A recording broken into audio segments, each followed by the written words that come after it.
Style. Style is the answer to everything. Hello guys, आज हम chapter number 1 से ही अपना नया टॉपिक स्टार्ट कर रहे हैं जिसका नाम है मसल फोर्स। डिस्क्रिप्शन में मैंने आपके नोट्स की लिंक डाल दी है गूगल ड्राइव की। आप उस लिंक पे क्लिक करके चैप्टर नंबर 1 के सारे नोट्स देख सकते हैं, पढ़ सकते हैं, उन्हें समझ सकते हैं। आप वीडियो वाइज जाकर पहले वीडियोस देखें, उसके बाद जाके नोट्स पढ़ें तो आपको समझने में आसानी होगी और आपको मसल फोर्स क्या कहते हैं? मसल्स की वजह से, मसल्स लिगामेंट टेंडन्स की वजह से हमारी बॉडीज़ के ऊपर जो फोर्स काम करती है, आज हम उसके बारे में पढ़ेंगे।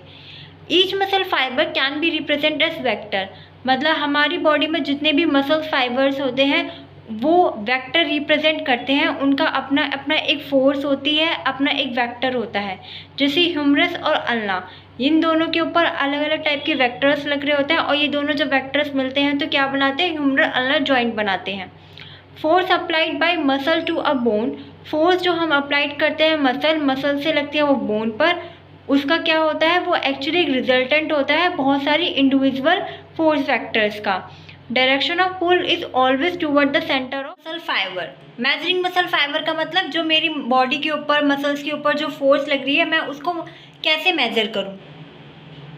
हर फोर्स को मेजर करने के लिए कोई ना कोई टूल होता है। तो अगर मेरी बॉडी के ऊपर जो मसल्स पे फोर्स लग रही है उसको मेजर करने के लिए क्या टूल होगा?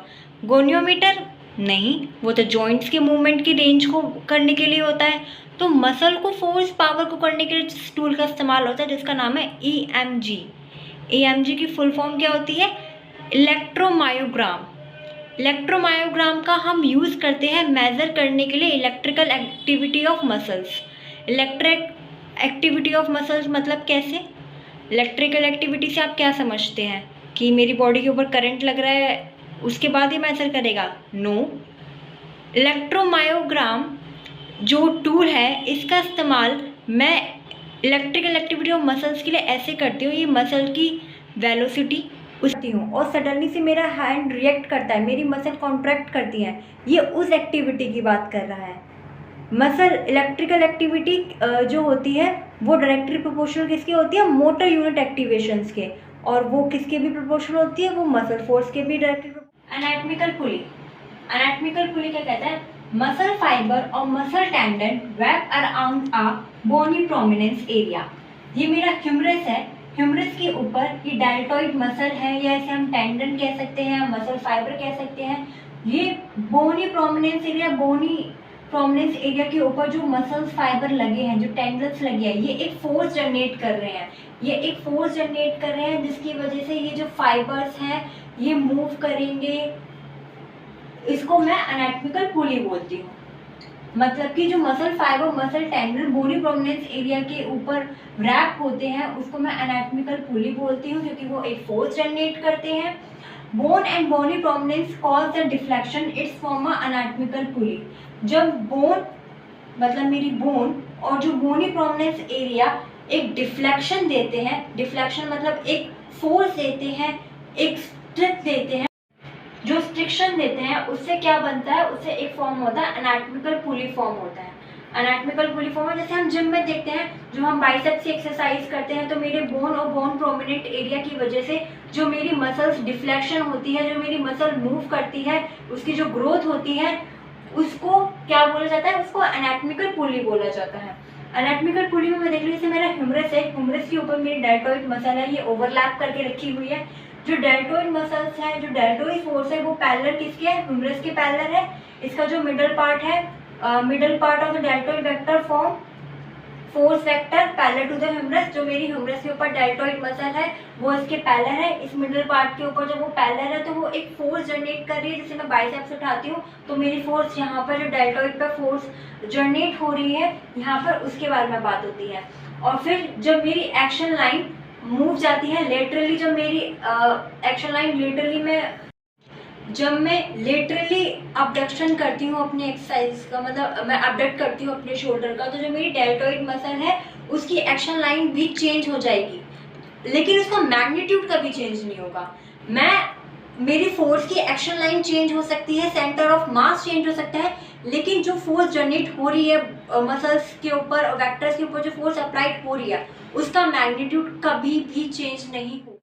एनालिटिकल पुली में सबसे अब नई बात करते हैं, उसका नाम है function of pulley. Function of pulley क्या कहता है? To redirect a force to make a task easier. मतलब मसल फाइबर के ऊपर जो अलग अलग फोर्स होती है उन सभी फोर्सेस को वो डिफ्लेक्ट करता है, उसको मैं फंक्शन ऑफ पुली कहती हूँ।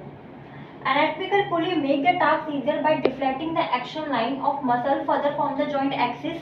मैंने आपको बताया कि एनाटॉमिकल पुली में फंक्शन ऑफ पुली का काम क्या होता है, जो मसल फाइबर्स के ऊपर जो अलग अलग फोर्स काम करती है, अलग अलग एक्शन लाइन जो वर्क करती है, उन सभी फोर्सेस को वो डिफ्लेक्ट करता है ताकि जॉइंट की जो एक्सिस है वो आराम से मूवमेंट कर सके।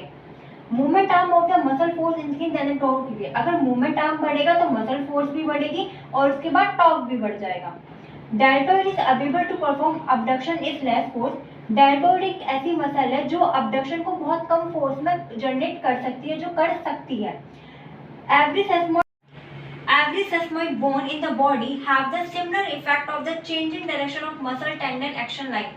जितनी भी हमारी बॉडी के अंदर सेसमोइड बोन होती हैं उनके अंदर एक इफेक्ट होता है, एक सिमिलर इफेक्ट होता है कि वो चेंज कर सकती है डायरेक्शन ऑफ द मसल्स को, उसकी एक्शन लाइन को, उसकी एनाटॉमिकल पुली को। अब इस सेसमोइड बोन क्या चीज़ होती है, ये मेन बात होती है।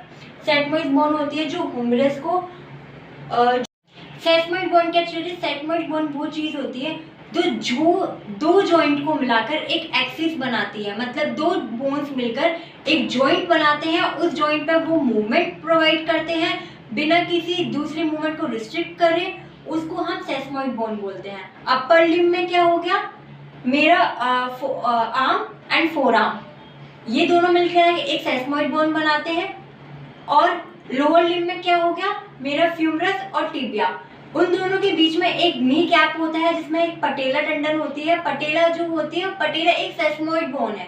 सेसमोइड बोन कैसी है, जब मैं फ्लेक्शन करती हूँ तो वो आगे की तरफ जाती है, जब मैं एक्सटेंशन करती हूँ तो वो पीछे की तरफ जाती है। तो पटेला का काम क्या हो गया, एक सेसमोइड बोन की तरह काम हो गया। Thank you.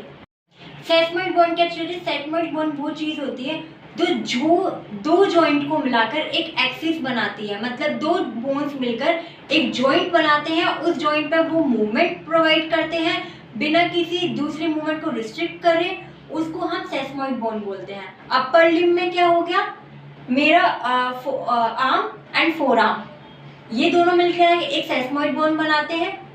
और लोअर लिम्ब में क्या हो गया, मेरा फ्यूमरस और टिबिया, उन दोनों के बीच में एक नी कैप होता है जिसमें एक पटेला टेंडन होती है। पटेला जो होती है, पटेला एक सेसमोइड बोन है।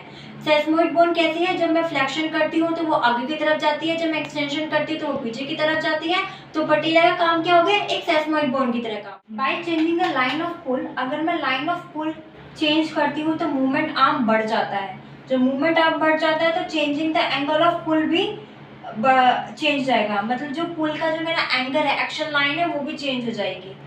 मतलब कि जब मैं चेंज करती हूँ लाइन को, जो पुल की जो मेरी लाइन है, एक्शन लाइन को जब मैं चेंज करती हूँ तो मेरा मूवमेंट आर्म बढ़ेगा। जब मेरा मूवमेंट आर्म बढ़ेगा तो उस एक्शन लाइन का जो एंगल है वो भी चेंज होगा। लेकिन मैंने अब तक आपको बताया मूवमेंट आर्म होता क्या है। मूवमेंट आर्म होता है perpendicular force vector to joint axis. मतलब कि मेरे जॉइंट है, इन जो जॉइंट एक्सिस के ऊपर जो परपेंडिकुलर फोर्स वेक्टर आ रहा है, लग रहा है, वो मेरा मूवमेंट आर्म कहलाता है। नेक्स्ट वीडियो में हम लीवर के बारे में पढ़ेंगे। ये एक बहुत इंपॉर्टेंट लेक्चर है और एग्जाम पॉइंट ऑफ व्यू से भी और entrance exam point of view से भी ये बहुत ज़्यादा पूछा जाता है। Thank you.